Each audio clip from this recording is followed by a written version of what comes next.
This is the Navee ST3 Electric Scooter. It claims to hit top speeds of 25 miles an hour and boast a battery range of 38 miles. It also comes with suspension and a 1000 watt rear hub motor. Inside this video, we're going to be testing out the ST3 to see whether or not it is the best electric scooter that you can buy. To do that, we'll be breaking down this video into 4 different parts, starting with the unboxing and the setup. We will build out the scooter step by step. Then we'll move into the features section where we'll take a look at all of the built-in features that make this scooter worth buying. Next, and probably my favorite part, we'll test this out on roads and trails, trying to hit top speeds and checking out the handling. And lastly, I'll wrap everything up with my final thoughts. Before we get started, I must say that Navee did send this to me for this video. However, all of my thoughts and opinions are my own. And with that being said, here's the unboxing.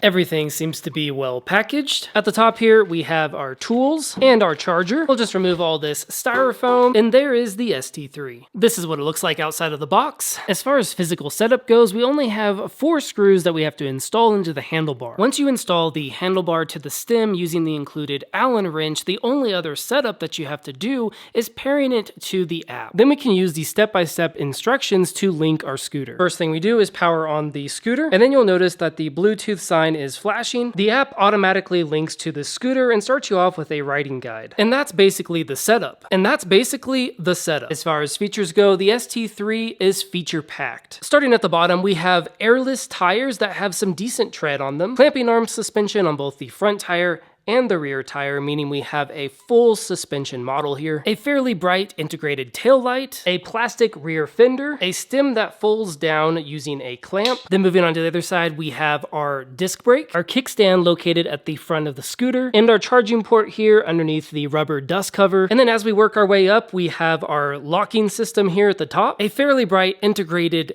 headlight, turning signals that flash and beep whenever you're turning. And if you don't like the beeping, you can always turn that off in the settings. Then of course we have our bell, our power button and thumb throttle on the right, and our LCD control panel here in the middle. On the control panel, we have quite a bit going on. Starting at the top, we have our different driving modes. So currently it's in drive.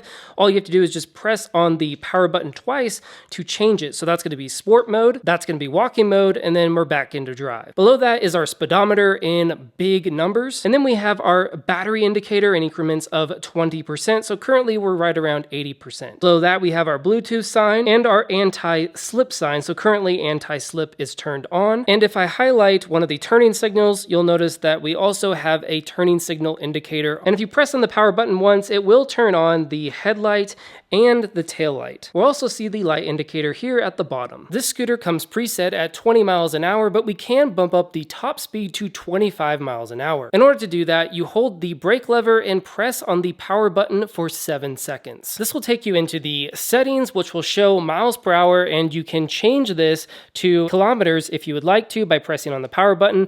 I'm going to leave it on miles per hour. We can then press on the brake lever, and this will allow you to change the top speed from 20 to 25 miles an hour by using the power button. Now that we've covered all of the physical features, let's dive into the app to see what kind of settings we can change. There's honestly quite a bit going on in this app. You'll notice that we have our exact miles remaining on the battery. We also have the percentage of battery left. Below that, we have our Learn More button where we can take a look at the product manual and a bunch of different guides relating to the scooter. We could even lock out our scooter by sliding this button. Once locked, you'll notice that the scooter has the lock sign on the screen. In this mode, the scooter is unrideable. We also have this cool little tab here, which is the driving record that shows you how long you have used the scooter, how many miles you've gone, and your different trips. Because we haven't used the scooter yet, it shows 0, but I will come back to this after my test drive. Next, we have all of our general settings like cruise control. If you hold down the accelerator for 5 seconds in the same position, the cruise control will turn on. Next, we have energy recovery mode that can be set from low, medium, or high. Then we have our different light settings. So we can turn the tail light on or off. We can turn on the auto sensing light for the front light, and we can turn on and off the turning light sounds. Next, we have unit settings where you can just switch from metric to imperial. And then finally, below that, we have lab functions, which allows you to turn on the anti-slip slip, or you could turn on Find My and connect your scooter to your iPhone. If you ever lose it, you'll know its location. Now that we're through all of the flashy stuff, let's fire this up and take it on a test ride. There are quite a few things that I want to test out when it comes to this scooter. The first of those is just going to be the handling. Right now I'm testing it out on pretty smooth roads here. We have a few bumps in the road, but nothing significant, and it's handling it like a champ. Those airless tires and the suspension are providing a very comfortable ride. Here comes a bump.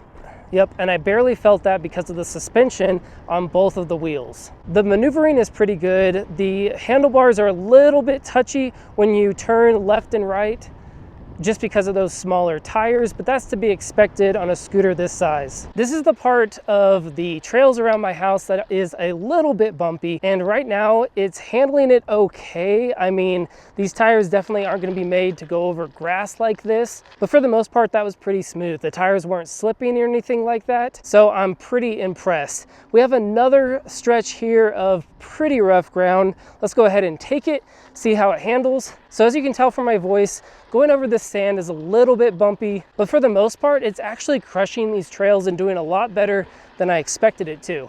I think that's due to that full suspension as well as the airless tires.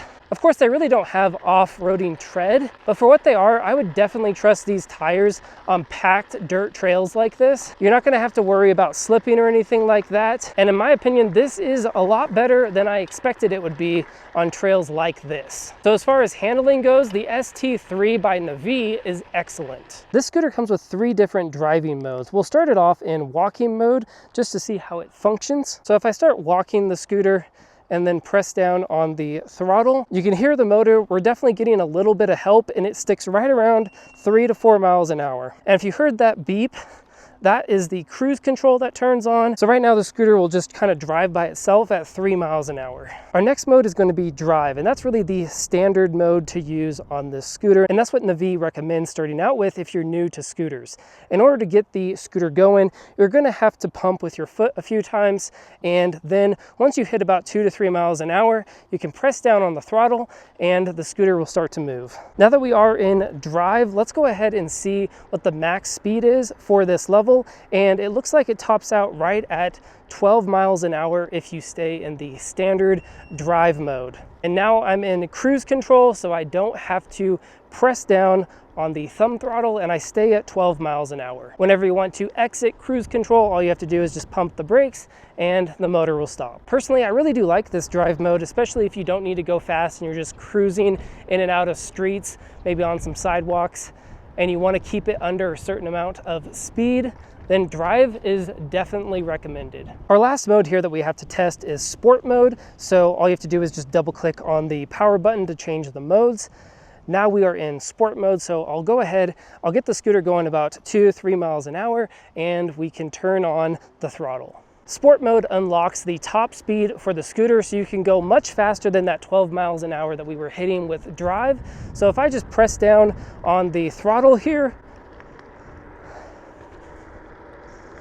we hit 20 miles an hour there for a second. I could definitely get it up to the 25 miles an hour mark if I had a little bit more room to work with. But I did like how it will gradually increase the speed so you're not just taking off all at once. But with the top speed unlocked, expect it to hit upwards of 25 miles per hour, especially on a full charged battery. So if you're commuting and you need to hit those higher speeds, then I definitely recommend being in sport mode. But I really don't feel much of a difference between drive and sport other than it unlocks those faster speeds. The last of our test here is going to be how well does this scooter brake. So I'll get it up to about 10-15 miles an hour. We'll try out the brakes and see how it does. So there we go. We are at 13, 14, 15.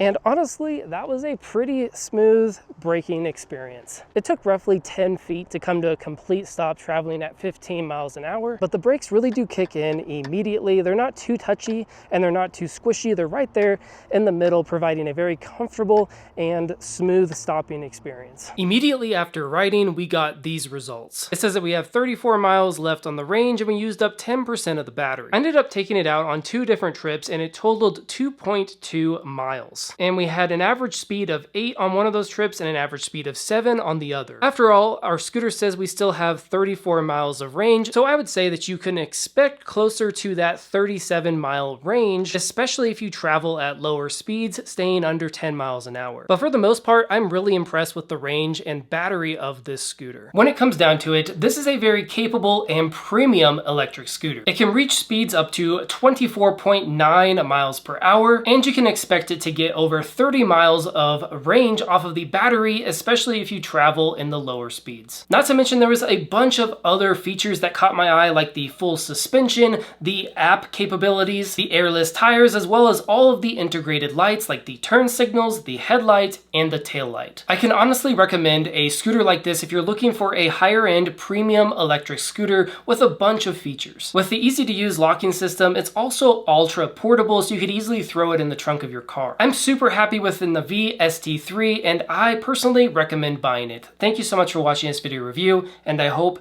that it helped. My name is David, and I do product reviews, product comparisons, and top 5 best videos inside the home and tech niches. So if you're into that kind of stuff, make sure to like this video, subscribe to the channel, and stay tuned for my next review.